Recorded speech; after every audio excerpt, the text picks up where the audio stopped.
noite. Aleluia. Tá vendo, irmãos? Ela tomou o chá para não dormir e Deus colocou um sonífero. Agora você vai dormir em paz. Você está esforçando para ficar preocupado com tirar essa preocupação. Deus quer que a gente fique em paz nesse momento. Mas sabe uma coisa? A gente é facinho para se atribuir. Não precisa nem ser com filho. Não precisa nem ser coisa séria. A coisa dela aí é mais séria. Mas coisas mais simples tiram a gente do espírito. Coisas bem mais fáceis de resolver, a gente perde a paz. Nessa situação, com certeza, aí foi Deus que se eu preparar para ela não ficar preocupada, dormir em paz. Aleluia. Irmãos, abra a Bíblia no Salmos, livro de Salmos, capítulo 1. Salmos, capítulo 1. Um texto muito lido, muito pregado.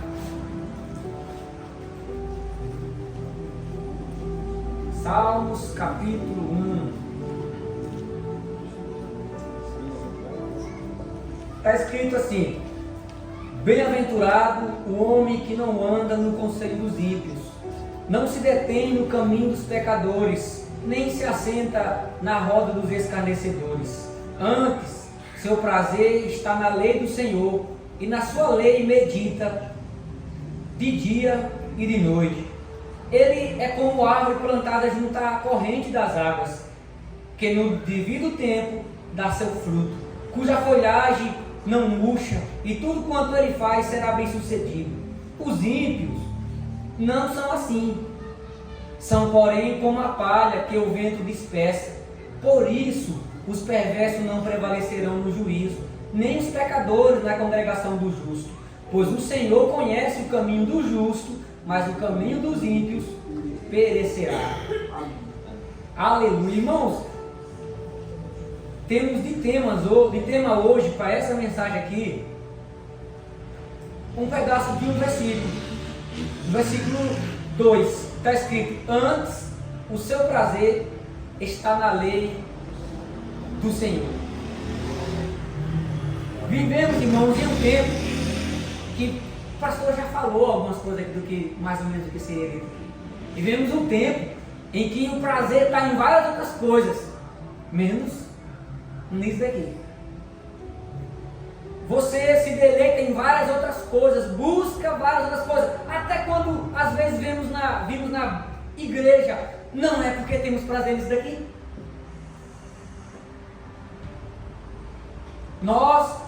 A geração de hoje é a geração que mais tem oportunidade de se deleitar nisso daqui, de que mais tem meios que facilita você ter isso daqui, amar isso daqui. Nós somos dessa geração, mas é a que é mais analfabeta de todos os tempos, biblicamente.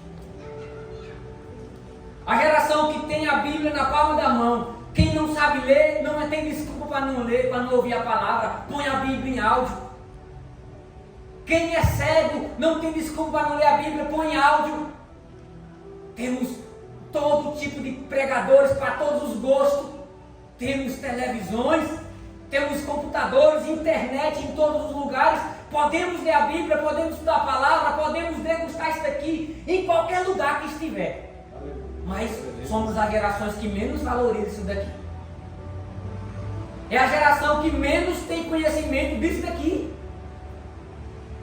Antigamente, irmão, o que mais tinha era o título de pensadores, era pensadores do mundo, que tem vários nomes, e pensadores também na igreja, aqueles que estudavam as escrituras, que criavam frases, que realmente se aprofundavam na Bíblia.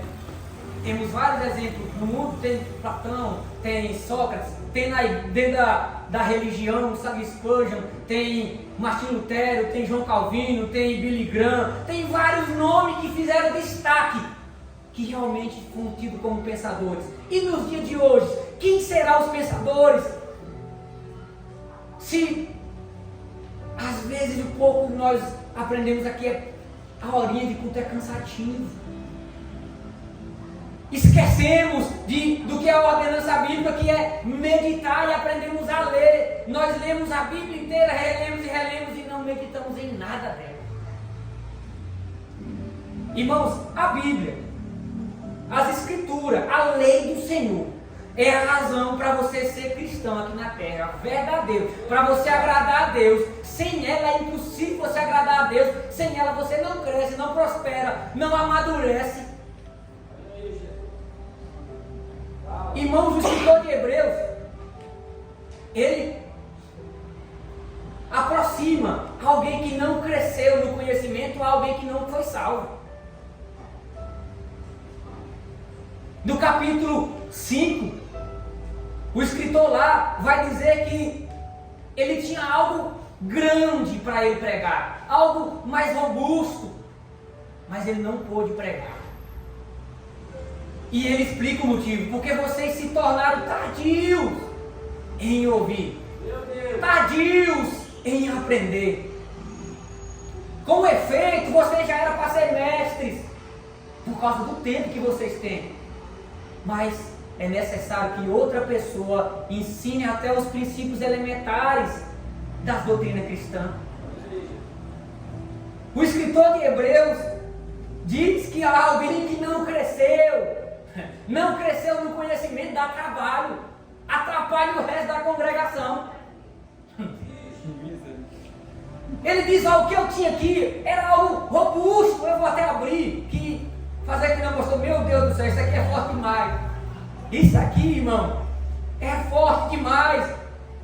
No capítulo 5, no 11, ó, a esse respeito, temos muitas coisas que dizer e difícil de explicar. Aí ele não diz que é por causa que ele não sabe, que é difícil de explicar. Podia dizer: não, o assunto é difícil, eu não consigo pregar porque eu não sei ensinar. Ele diz: não, porque vocês se tornaram tardios em ouvir. Eita. Sabe, irmão, de uma coisa? O pastor pode estudar o tanto que ele quiser aqui, 2, 3 dias, 15 dias, dominar uma doutrina. Se você mesmo não estudar a Bíblia e não se aprofundar, você vai ficar voando em certos assuntos aqui. Porque você não sabe. Irmãos, eu vi quinta-feira, em alguns assuntos que eu já havia pregado, vocês voando. Assuntos que vocês já estudaram, que vocês já eram para estar dominando. Pelo tempo de congregação, vocês eram para estar ensinando outros. Mas, não.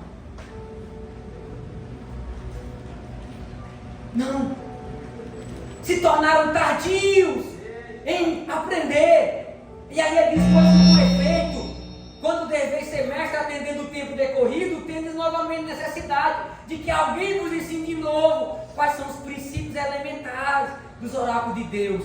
Vos tornastes como os necessitados de leite e não de alimento sólido. Ele está dizendo: vocês precisam de coisinha fácil, coisinha simples. Com o tempo você já era para ser mestre. Pessoas, irmãos, que têm mais de 5 meses que se converteu, anos que se converteu, não domina as doutrinas básicas das Escrituras. Como vocês querem vencer o diabo? Como você quer crescer se você não sabe o ABC, o prezinho de um cristão? Doutrinas básicas. Eu não digo para o visitante, eu não digo para o que converteu no mês passado, há pouco tempo. Eu estou dizendo para quem já tem tempo de igreja, já era para ser mestre, já era para estar ensinando. Mas o escritor, ele não disse que parar por aqui não. Ele não diz: não, eu vou parar porque vocês não estão aprendendo. Lê o versículo 1 do 6. Por isso, pondo à parte os princípios elementares da doutrina de Cristo, deixemos-nos levar para o que é perfeito, não lançando de novo a base do arrependimento, de obras mortas da fé em Deus, o ensino de batismo e da imposição de mão, da ressurreição dos mortos, do juízo eterno. Isso faremos se Deus permitir. Ele diz: ó, essas coisas aqui é um prezinho. Isso aqui é o ABC do crente. Eu não vou mais falar essas coisas, porque é os princípios elementares. Irmãos, quantos irmãos que têm 5, 6 anos de igreja não conseguem argumentar sobre batismos? Confunde batismo no Espírito Santo com batismo no fogo. Não consegue argumentar biblicamente sobre batismo. Não sabe o que é batismo no Espírito, batismo no corpo, batismo no fogo, batismo na água. quantos anos de igreja, ele está dizendo, ó, eu não vou mais falar essas coisas, isso aqui é o prezinho bíblico, eu vou partir para o que é perfeito. Eita! E está escrito, arrependimento é prezinho, obras mortas de fé é prezinho, fé em Deus é prezinho, ensino de batismo é prezinho, imposição de mão é prezinho, ressurreição dos mortos é prezinho, juízo eterno é prezinho. É assunto para bebê espiritual. E muitos de nós não dominam isso. Aí, irmão, como o pastor disse, quer vencer na vida, quer ser próspero, quer ser bem sucedido. Não será. No mesmo capítulo, ele diz, porque a terra que, no versículo 7, porque a terra que absorve a chuva frequentemente, cai sobre ela, produz erva útil para aqueles por quem é também cultivada. Recebe a bênção da parte de Deus. Essa aqui que dá resultado. Mas a que produz espinho e arbolho é rejeitada. Perto está a maldição. Ele está falando do ensino. Ele está dizendo, ó, eu estou pregando, vocês ouviram a palavra, mas não houve resultado. Não houve crescimento. Tudo que está vivo cresce. Tudo que está vivo cresce. Tudo que está vivo cresce. Se não está havendo um crescimento, a chuva da palavra está caindo sobre nós todos. Dias após dia o pastor se desdobra para pregar a mensagem, outras pessoas se desdobram, a palavra está chegando, mas se não está havendo um crescimento, se o tempo que é decorrido era para ser mestre, não está havendo o crescimento da palavra, não está produzindo o que é útil. Eita! Ele linka a falta de crescimento com a ausência de vida e salvação. Quem está em Cristo, irmão, cresce. A palavra, o meditar na palavra, é o que vai fazer você amadurecer. Está escrito em Timóteo, 2 Timóteo, capítulo 3, acho que é para 16 e 17. Está escrito lá que a Bíblia, ela é útil para ensino, para correção, para exaltação. E no 17 vai estar escrito, para que o crente esteja preparado, habilitado, perfeito, para toda a boa obra. Se você não medita e não tem a escritura, você não será perfeito para a obra, você não será útil. Eita! E como eu disse, quem não aprende, quem não cresce, dá trabalho. Calma e grossou. Dá trabalho, atrapalha quem está crescendo. Vamos retornar lá, que agora eu já introduzi vocês no assunto. Como crescer, como você realmente valorizar a escritura, o que você tem que fazer. E ele ensina. O Salmos 1 é o ensino de como você realmente vai valorizar a lei de Deus. O motivo de nós não valorizar a lei de Deus é porque temos outras coisas que está em primeiro lugar. A lei de Deus é isso aqui, irmão. Amém. Desse texto. É a Bíblia. É a Bíblia. O texto diz bem assim: bem-aventurado o homem que não anda no conselho dos ímpios, nem se detém no caminho dos pecadores, nem se assenta na roda dos escarnecedores. Antes, o seu prazer é na lei do Senhor, nela medita de dia e de noite. Ele cita no começo o que é ser bem-aventurado. No começo ele diz de algo que você não deve fazer, e depois ele diz o que você deve fazer para ser bem-aventurado, para ser feliz. Amém. Não tem como você se deleitar na lei do Senhor se ao mesmo tempo você tem andado no caminho dos ímpios. Eita! Se o que você dá ouvido é os conselhos dos ímpios, como que você vai ouvir as escrituras? Não tem como você amar a escritura e querer ela, desejar ela, se você se detém no caminho dos pecadores. Olha aí, Jesus. Se lá não tem escritura, se lá é oposto à escritura, lá é desobediência à escritura, não tem como você amar a escritura e ao mesmo tempo fazer parte dos escarnecedores. Os escarnecedores escarnecem de toda a Escritura, de tudo que é de Deus. Agora, irmão, tem algo sério aqui, algo que o escritor coloca. Isso aqui é algo progressivo que ele coloca. Do primeiro degrau até o quarto degrau. Da menor coisa que se pode fazer até chegar no ápice. O pecado ele não cai do céu. O que o escritor está falando aqui, ó. Primeiro ele diz, presta atenção nisso aqui, ó. Bem-aventurado o que não anda. Segundo, o que não se detém. Terceiro, o que não se assenta. Percebe que é uma sequência de coisas. Ninguém já começa a ser escarnecedor, não. Ah, agora Deus é por... Não, ninguém começa assim. Tudo começa por dar ouvido. Você empresta os ouvidos, e depois que você empresta os ouvidos, você tem o risco de se deter no caminho. E depois que se detém, aí corre o risco de chegar no ápice e ser um escarnecedor. A sequência que ele bota aqui é claramente que não cai do céu. O pecado e Satanás, ele vem sorrateiramente e te engana. É como aquela relação de amigos no trabalho ou de amigos em outro lugar. Você chega num amigo do mundo, já vi muito isso na loja dele, que eu já presenciei várias vezes. Chega alguém lá, eu vou dar um exemplo natural, e diz, rapaz, ó o corno ali, o chifrudo. Aí no começo você vai contra aquela ideia. Você não se mistura e até corrige. Rapaz, não chama a mulher do cara, não chama a mulher do cara desse assassinato. Aí quando passa algum dia, você continua andando nesse caminho. Quando passa algum dia, sabe o que você faz? Você já aumenta um pouquinho o nível. Você já sorri junto. Você já se deteve no caminho. Você já está participando um pouquinho. Quando pensa que não, você não é mais aquele que se detém, não. Você já é o que fala. Você começa caminhando. Você começa apenas dando ouvido. Logo depois você já participa. O ápice é você já ser um. Olha aí, Jesus, ó. Fala. É assim que começa o pecado. É assim que começa. Assim que se faz um escarnecedor. Ele começa dando ouvido. Dando ouvido ao quê? Às cosmovisões erradas.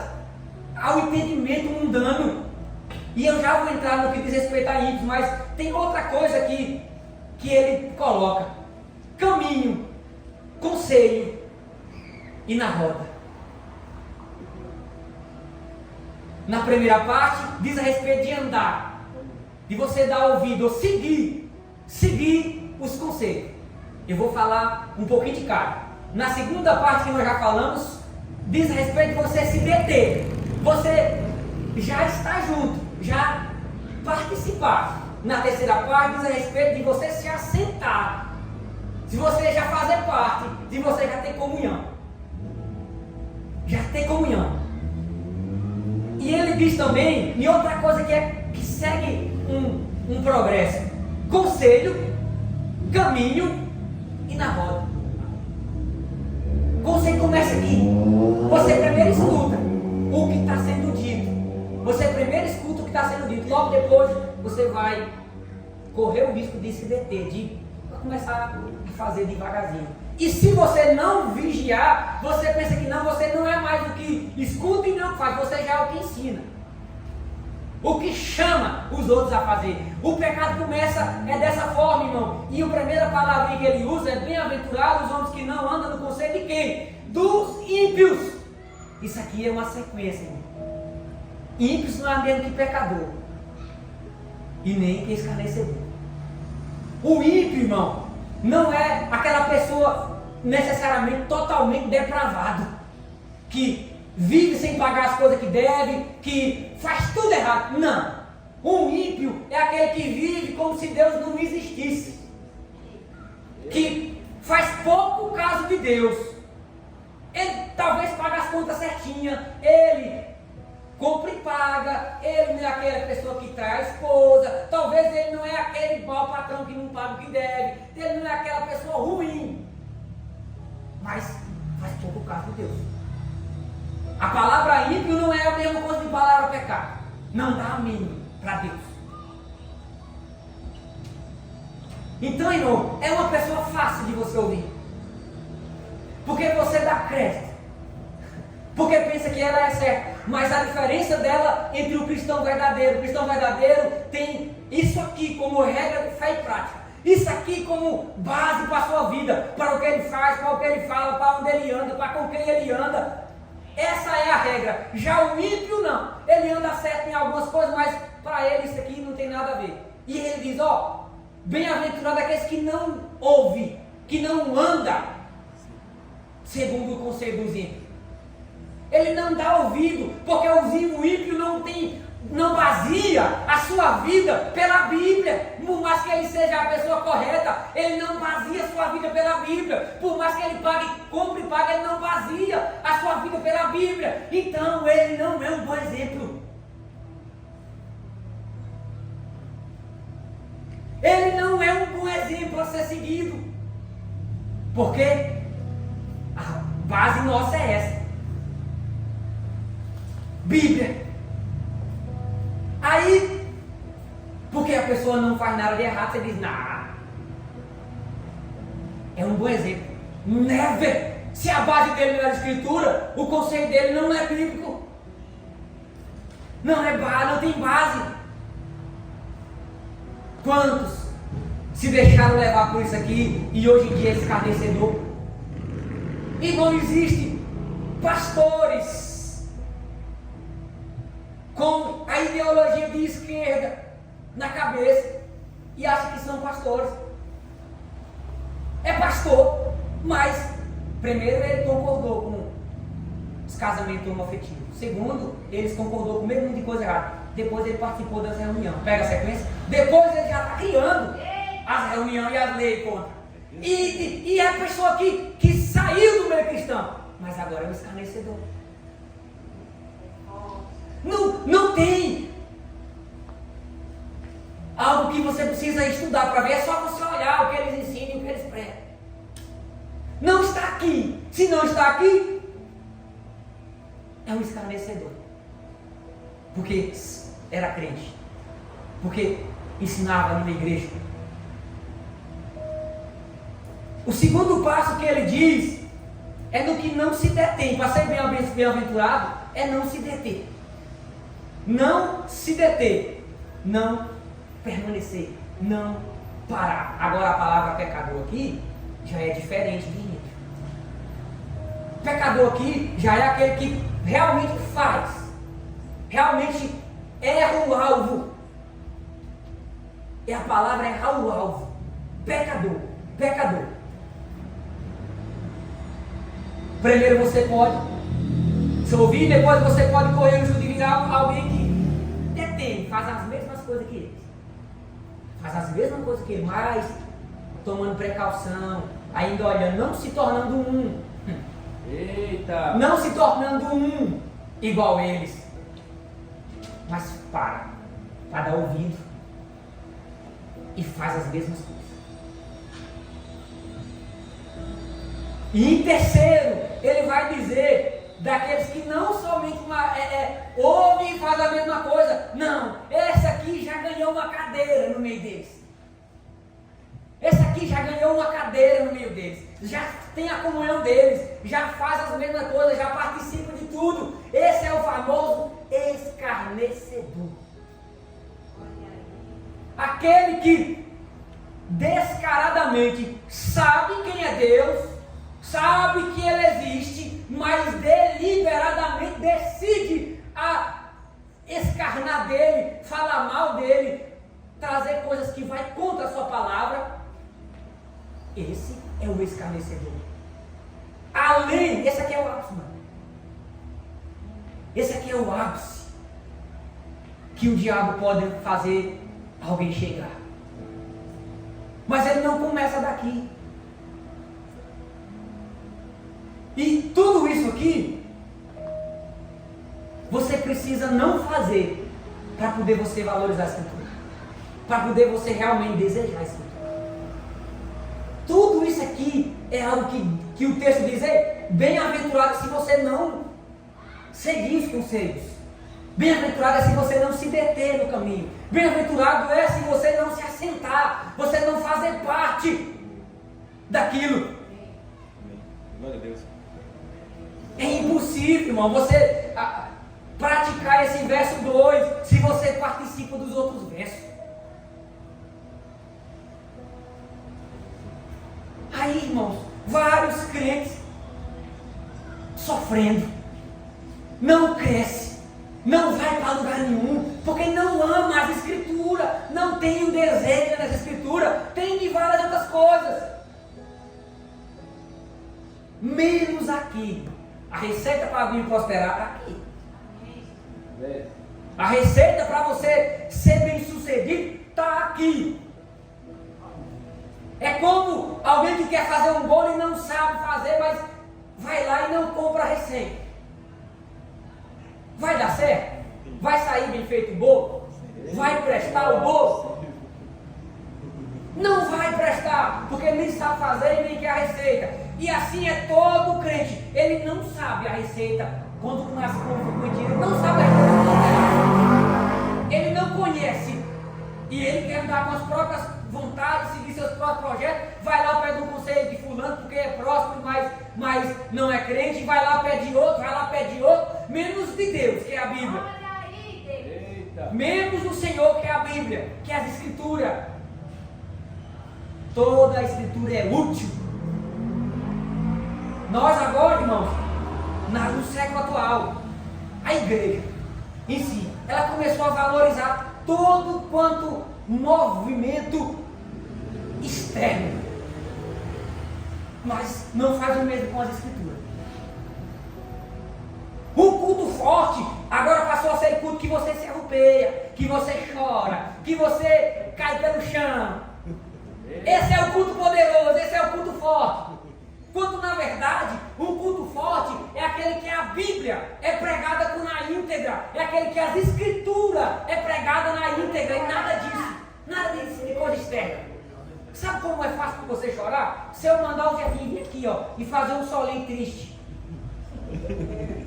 as notazinhas menores, só tristezinha, e eu começar a falar algumas coisas, eu consigo mexer com sua alma e fazer você chorar, sem pregar a Escritura.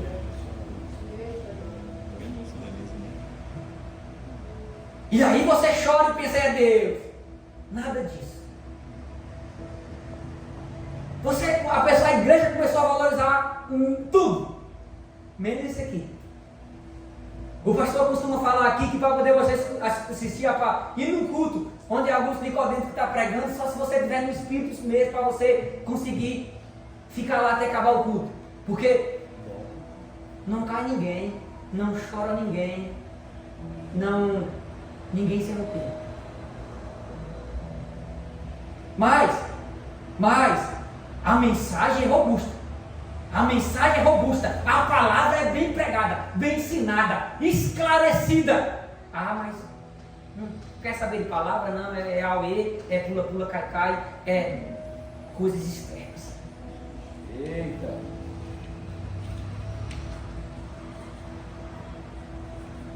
Nós estamos numa igreja que valoriza a palavra.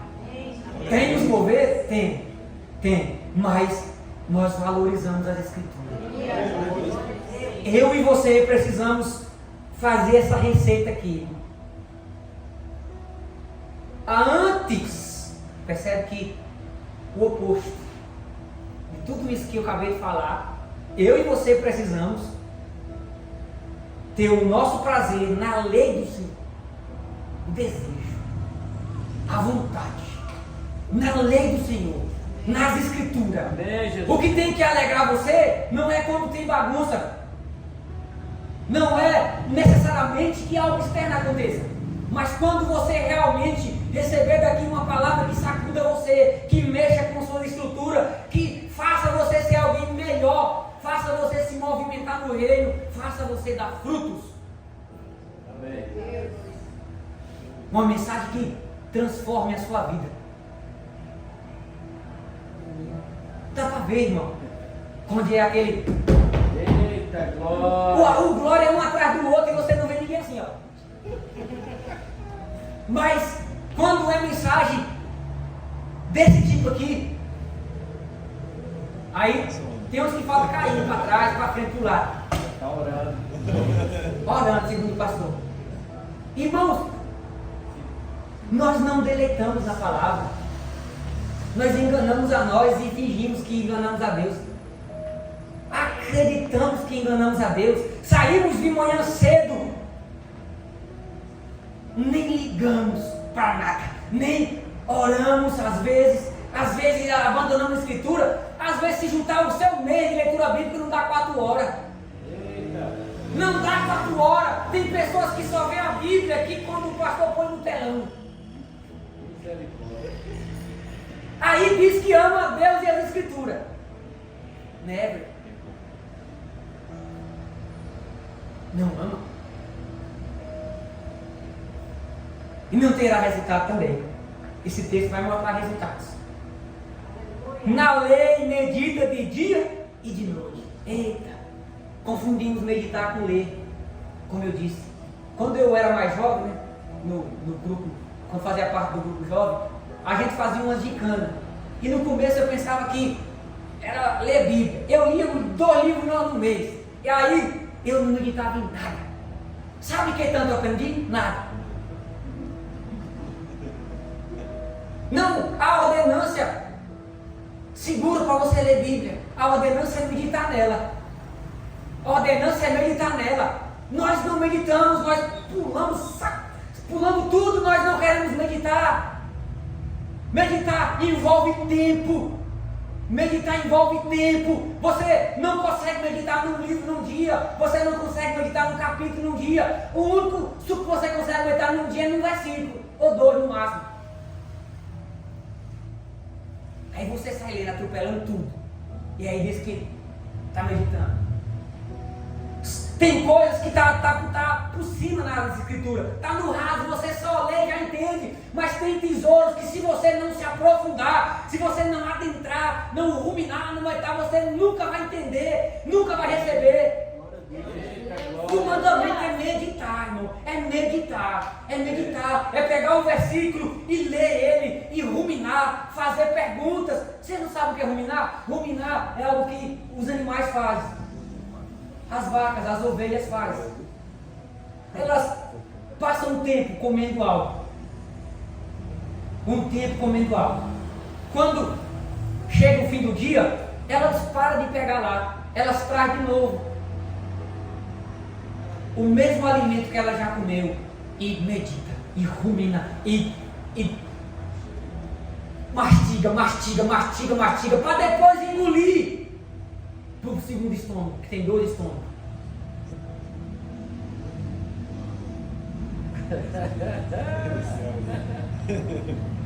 Agora, nós lemos nas carreiras e não meditamos nada. Meditar envolve tempo, entrega. Meditar é o que? É você pensar no texto, é você fazer pergunta no texto, é você perguntar para você mesmo, é você tentar associar aquele texto com vários outros textos, é você associar com a Bíblia, é você associar com o seu conhecimento que você já tem, é você lembrar do que o pastor disse 2 semanas atrás, 3 semanas atrás, e pensar no texto, tentar entender o texto, se aprofundar em palavra por palavra, em expressão por expressão. Isso é meditar. É o que nós estamos fazendo aqui, meditando em cada ponto. Mas eu e você precisamos fazer isso em casa, não é no culto. É em casa, dia e noite. Isso não está dizendo para você, na hora do trabalho, abrir a Bíblia, porque para meditar não há necessidade de ler Bíblia. Você lê o versículo em casa e durante a semana, durante o dia do serviço, você rumina ele, você medita nele, faz perguntas. Tem texto nas escrituras, irmão, que por nós não entender, porque nós não meditamos. Nós queremos isso rasinho. Se doer, não pode fazer força não. Não pode quebrar a cabeça não. Nós não entendemos e nós simplesmente não aceitamos. Tentamos espiritualizar. Tentamos levar para o outro lado. Porque é difícil. Porque é assunto ruim de engolir. E você precisa meditar ele. Eu falei nenhum. na quinta-feira, que não é aceito, porque nós não meditamos nele. Está escrito em Romanos 9, Romanos 9 quase todo não é aceito. Romanos 9, no versículo 11, já por frente lá, está escrito que Deus, não havia feito nem bem nem mal, os dois, Isaú e Jacó. Eles não tinham feito nada, nem de bom nem de mal, mas Deus já tinha odiado Isaú e amado Jacó. Aí nós já tomamos a precaução de Deus é injusto, nós não meditamos, nós não queremos degustar, quando a ideia bíblica do começo da Escritura é que Deus podia odiar tanto Jacó como Isaú. Porque todos pecaram e destituídos estão da glória de Deus. Se Deus mandar Jacó para o inferno, não é a mesma coisa que mandar Isaú, pecou também. Deus odiar alguém, mandar para o inferno, é Deus dar exatamente o que a pessoa merece. É Deus chegar e dizer, não, tu pecou e tu merece o inferno, vai para lá. Agora Deus amar alguém é graça. Amém. É graça. Deus amar alguém é graça. É Ele olhar e dizer, não, esse aqui ele merece o inferno e eu vou mandar para lá. Esse aqui eu amo e eu vou salvar de lá. Deus amar qualquer um de nós é graça. E mandar para o inferno é o que nós merecemos, irmão. Mas nós não queremos engolir isso. Já tomamos a precaução e dizemos, não, Deus é injusto. Quando lê mais 2 versículos para frente, o apóstolo Paulo diz, será que Deus é injusto? De modo nenhum. Porque ele mesmo diz, eu terei misericórdia de quem eu quiser ter. Endurecerei quem eu quiser, acabou. Mas a gente não quer esse assunto difícil, que é o facinho, que é o nada, que é o que cai e você não precisa nem se esforçar para entender. Um assunto como esse, você precisa debruçar, quebrar a cabeça, meditar e insistir até que algo aconteça, até que algo esclareça.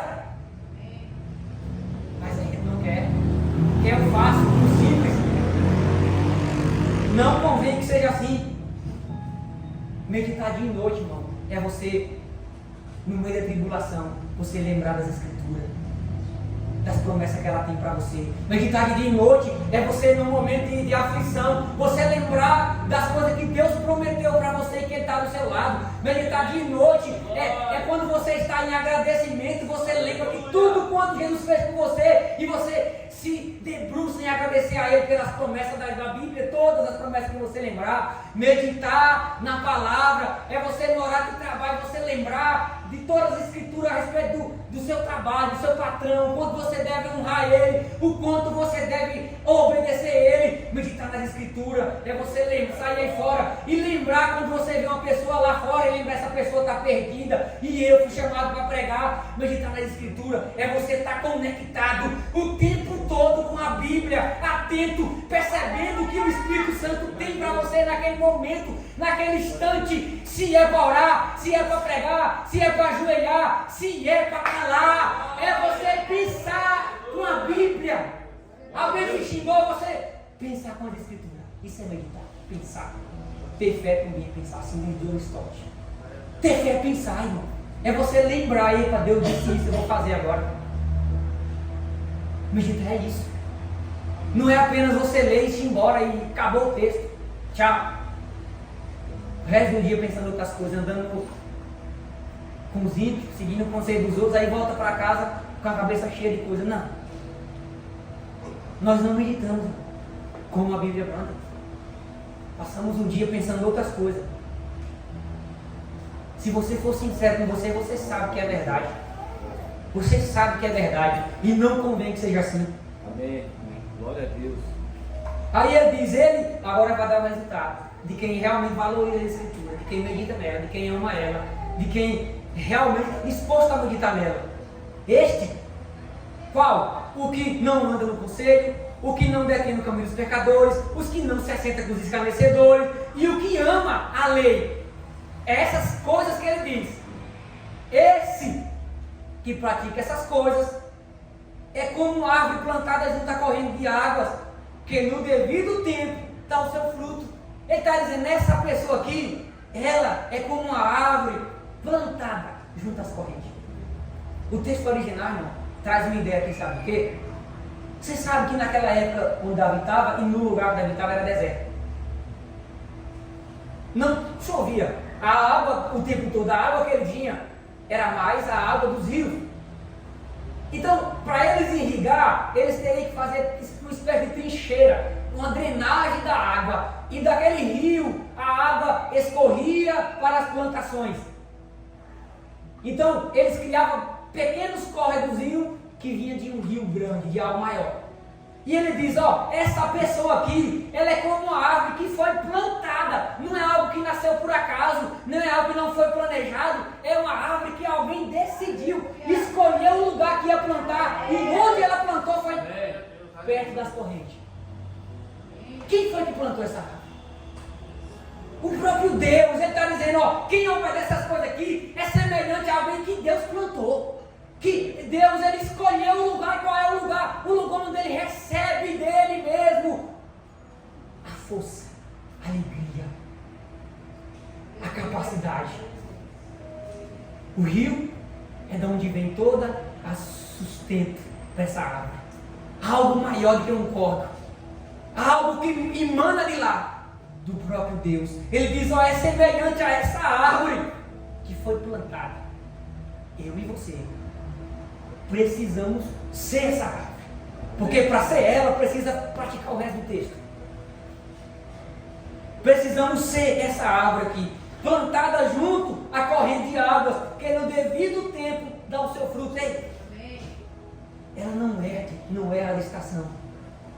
O fruto chega. O fruto chega, ele não fica aquele negócio. Você percebe por que a igreja não cresce? Por que eu vi aquele texto lá? Nós não estamos praticando o que a Bíblia manda, e por isso não somos essa árvore. Eu estou dizendo no geral, para tentar abranger quem receber essa parte. A maior parte da igreja não é praticante do resto do texto, e por isso não é essa árvore, e por isso não cresce, e por isso é necessário que outros venham e se esforcem e se rebente para que a água aconteça, mas ela porque não está plantada no lugar certo. Não está plantada junto às águas, e não tem o fruto, não tem o resultado. É algo terrível, irmão, não ter o fruto. Quando se já tem um tempo caindo água, eu li o texto para vocês. Se já tem um tempo que a água pinga, da palavra pinga sobre você. Se já tem um tempo que você está aqui na igreja ou em outra igreja e a água pinga sobre você, a chuva da palavra cai sobre você e não tem fruto, é perigoso. O texto de Hebreu diz: se não der a erva útil, se não der resultado, é sinal que ela não presta. Perto está a sua destruição. Não é normal um crente não crescer, irmão. Se você está plantado em Cristo, Ele é a árvore. Se você está plantado à beira da água, Ele tem sustento para você o ano todo, a vida toda. O sintoma é dar fruto, o sintoma é crescer. Crescer, algo acontecer. E cuja folhagem não murcha, e ele será bem sucedido em tudo quanto faz. Não tem, embora passe por coisas ruins, embora sofra com algumas coisas, embora por vezes parecerá que ele não está prosperando mesmo que os outros, embora por vezes o justo pareça que não é bem sucedido. O que determina o bem sucedido não necessariamente o tempo todo é o aqui e o agora. Não necessariamente é o aqui e o agora, porque todo cristão sofrerá, passará por deserto, passará por momentos difíceis, mas ele não deixará de dar fruto. Amém. Nem nos momentos secos. Ele não deixará de ser uma árvore bem sucedida, nem nos momentos secos. Ele não deixará, a folhagem dele não murchará. Mesmo que ele está passando por luta, ele serve. Mesmo que ele está passando por perseguições, ele está aqui fazendo o que tem que fazer. Mesmo que as coisas ruins ao redor dele tudo desmorona, mas ele não para. Ele está sempre firme. Firme até o fim. Será bem sucedido. Bem sucedido. Os ímpios não são assim. são porém como palha, e o vento dispersa. Percebe que ele volta a minha palavra ímpio?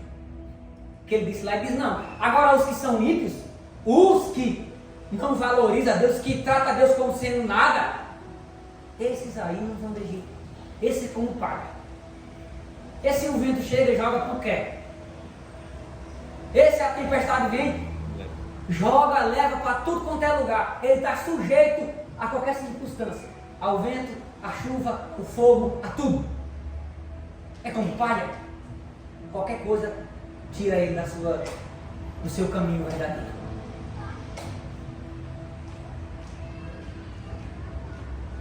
Por isso os perversos não prevalecerão no juízo dos pecadores. Agora presta atenção.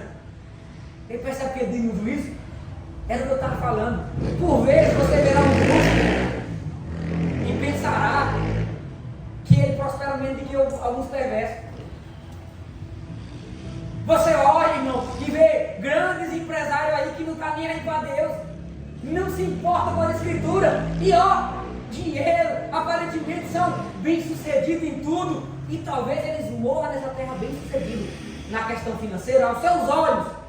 Aos olhos do homem, parecerá que ele é bem-sucedido.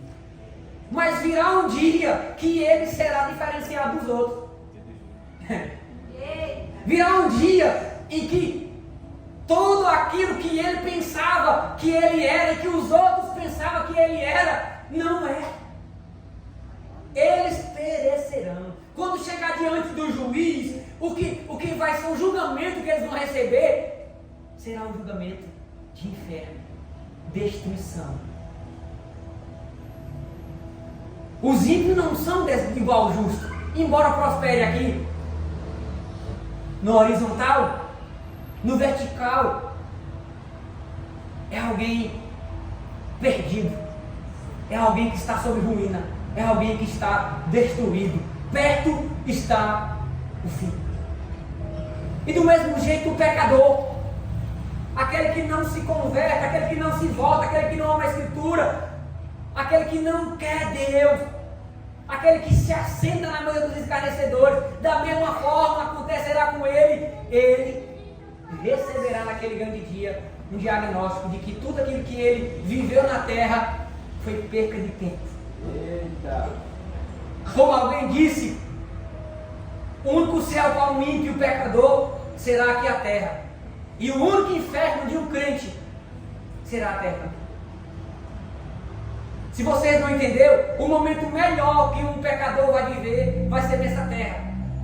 O momento que ele terá mais paz será nessa terra. O momento que ele vai ter mais benefícios será nessa terra. O momento que ele vai parecer ser bom será nessa terra. Mas depois ele vai provar do pior do que isso.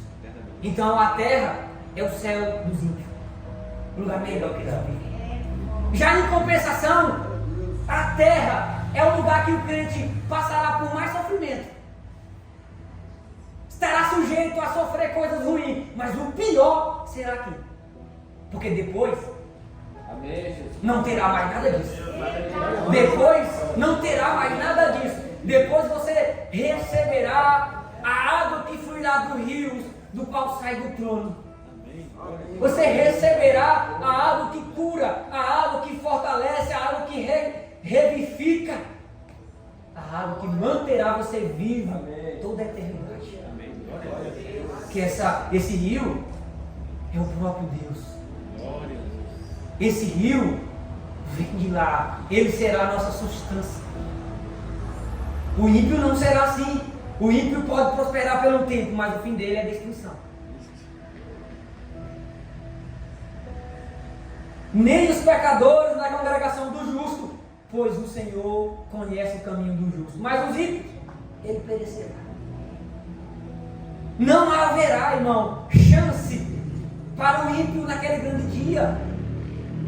Embora pareça que eles estão vencendo. Embora você vê as coisas acontecendo. Hoje, é só você olhar para todas as áreas. Olha para dentro das universidades, você verá o pecado vencendo. Olha para dentro da política, você verá o pecado vencendo. Olha para o meio artístico, você verá o pecado vencendo. Olha para o meio meio da sociedade, você verá o pecado vencendo. Olha para dentro até próprio da igreja terrena, e você verá o pecado vencendo. Eita. Mas é por um tempo. Você olha para todas essas coisas, você vai ver que o que é antibíblico é o que reina. Dentro das universidades, todo quanto é ideologia que não condiz no cristão, nem pensar e nem viver. É verdade. Dentro da política, meio mundo de lei antibíblica, anticristãos, que não somam para o reino, antes tenta travar o reino. Você olha para o meio artístico, novelas e mais novelas, com cenas de coisas horríveis, em horários que até criança de 8 anos assiste. A safadeza sendo exposta em todos os lugares. O pecado sendo governando tudo. Você olha para dentro das igrejas, o que você mais vê é escândalo. Pessoas caindo em coisas que não eram com crente, nem passar perto. Escandalizando o meio evangelho. Falsos profetas e mais falsos profetas. Falsos ensinos e mais falsos ensinos. Aparentemente ele vence em tudo. Mas chegará em uma hora, e que dia? No dia do juízo de Deus, na qual Deus colherá, enviará o anjo e colherá o justo da terra.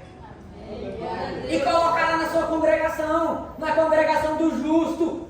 Porém os ímpios serão destruídos com fogo inextinguível. Está escrito em Lucas. Fogo inextinguível. Então, irmãos, eu e você precisamos reformular as nossas próprias atitudes para com isso daqui. Precisamos reformular o que é para nós a palavra de Deus. Precisamos reformular o que é que você acha a respeito do culto. Precisamos aprender a examinar o que é valioso e o que não é valioso. O que realmente você precisa desejar e o que você não precisa.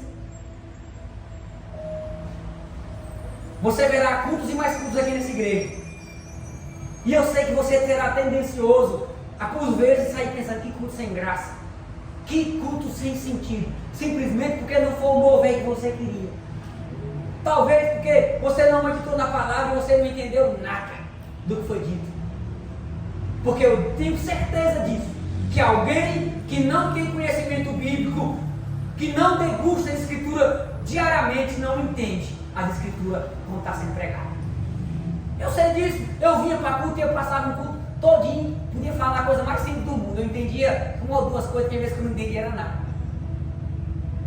Porque eu não conhecia nada.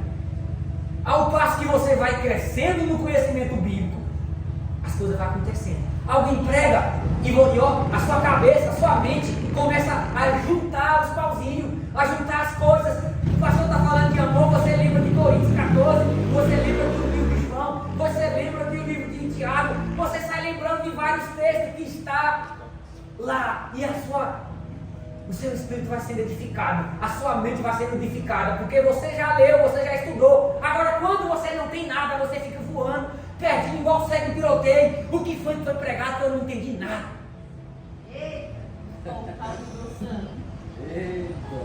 Então, o texto de Hebreus mostra que o problema não está em quem prega, está em quem ouve. Porque não tem buscado em casa, e aí vem para cá na carne, quer entender coisa do Espírito. O homem natural não pode entender as coisas do Espírito. Não adianta. Você pode pegar a Bíblia e fazer assim nele, ó, em nome de Jesus, receba o upload, receba o download, receba. Não acontece. Não acontece. Você pode tentar meter goela abaixo, qualquer coisa. O homem natural natural não pode entender as coisas do Espírito. E a Bíblia explica, porque eles são loucura.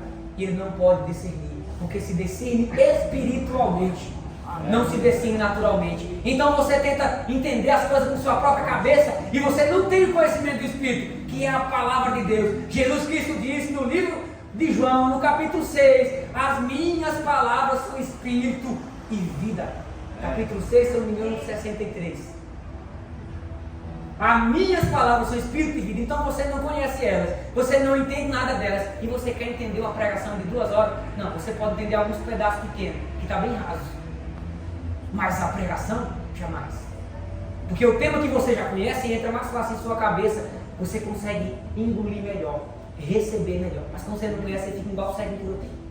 É a mesma coisa de chegar aqui uma pessoa que entende de ciência, que entende dos astros, e eu começar a falar aqui sobre buraco negro, sobre estrela de Newton, sobre gigante vermelha, sobre gigante marrom, anã laranja. Você consegue entender essas coisas? Se eu falar meia hora com uma pessoa que já entende, ela vai discernir, ela vai conseguir entender, porque ela já conhece, ela vai, epa, a gigante marrom é isso mesmo, Rita, essa outra, ela vai discernir, porque ela já tem informação sobre aquilo. Mas uma pessoa que não tem, não entende nada, fica voando igual segue em tiroteio. É responsabilidade minha e sua, estudar em casa, orar em casa, meditar em casa, para quando chegar aqui, irmão, você ser pego pelo Espírito Santo. Amém. O pastor abrir a Bíblia e só dele ler, você, eita, que coisa gloriosa, eu li lá em casa isso é poderoso, isso é glorioso, é para você chegar desse jeito aqui. Uma pessoa daqui na igreja faz isso comigo. Por vezes eu prego aqui, a irmã Neida, e ela, irmão, eu estudei isso aqui a semana toda, que coisa gloriosa, e ela sai daqui pegando fogo, porque o Espírito Santo toca nela e faz ela lembrar das coisas que já tinha dito a ela sobre o texto, e aquilo é aprofundado, aquilo é enriquecido, porque a profundidade que ela tem do texto talvez não é a minha, e aí ela se aprofunda mais. Amém. Mas quando você não tem nada, essa é tiroteio, é você... Está acontecendo aqui, não estou entendendo nada. Volta para casa, não recebe nada, porque passa a semana todinha na Netflix, no celular, a semana todinha fazendo picolé, a semana todinha na mesa dos esclarecedores, a semana todinha andando música, a semana toda ouvindo baboseira no trabalho, baboseira nos ônibus, baboseira na televisão, baboseira no celular, baboseira no WhatsApp, e aí quer chegar aqui e entender a Bíblia. Não vai entender. Eita, sem chance. É responsabilidade sua e minha, nos preparar para não dar trabalho para o pastor Paulo. Estudar em casa, para quando ele pregar aqui, ele não ter que estar falando uma coisa, 1 hora de relógio para entrar na cabeça de cada um. Responsabilidade minha, sua, e estudar. Amém. E estudar. Aquele que não estuda, não cresce e atrapalha o que está crescendo. Porque é obrigado a frear. Por vezes eu vi isso, irmão, e agora já finalizando, acontecer. Em geral acontece isso em todo curso que se faz dentro da igreja. Pode você fazer uma aula de qualquer coisa. Se for em equipe, você verá o atraso. Você verá que os que estão estudando são prejudicados pelos que não estudam. Eu estudei aula de música. Eu estudei inglês, eu estudei as coisas aqui com equipes. Quando tem um que não estuda, é obrigado o professor parar e reensinar o que o outro que estudou aprendeu. E se ele parou para ensinar o que o outro aprendeu, ele está atrasando o outro que já aprendeu. E isso acontece dentro da igreja. Você acha que não? Por vezes, o pastor aqui ou a liderança tem que voltar em coisas que não era para voltar mais. Em coisas insignificantes que era para você já ter passado. E aí atrasa aqueles que já passou. Aqueles que já passou é obrigado a parar e esperar você. E se for porque você é lerdo mesmo, tudo bem. Mas quando é negligência sua, aí não, irmão. Está na hora de eu e você deixar de ser pedra de encosto. Encosto ruim, pedra de tropeço. Pedra de tropeço. Amém, irmão. Eu digo isso de lá para cá. Aqui vem de lá para cá também, irmão. Tem muitas coisas que eu preciso aumentar a intensidade. Tem muitas coisas que eu preciso aumentar a intensidade. E se eu não aumentar, a minha equipe do louvor não cresce. Se eu não aumentar, nada acontece. Tem várias coisas que eu e você precisamos fazer. Vamos identificar quais são e vamos corrigir. Amém. Amém? Amém. Bem-aventurado aqueles que meditam de dia e de noite na palavra. Faz dela o seu travesseiro de noite e durante o dia a seu próprio corpo, a sua própria mente, e transforma o seu dia por meio dela. Bem-aventurado é eu e você quando fazemos essas coisas. Quando fazemos essas coisas. Amém? Amém. Aleluia, glória a Deus. Estão sacudidos? Pode se pôr de pé. Vamos orar. Vocês foram sacudidos pela mensagem. Essa mensagem não vai deixar você sair daqui pensando que está tudo bem mesmo. O propósito dessa mensagem aqui é sacudir nós mesmos. É fazer você olhar aí, eu ainda estou devagar. Eu estou lento.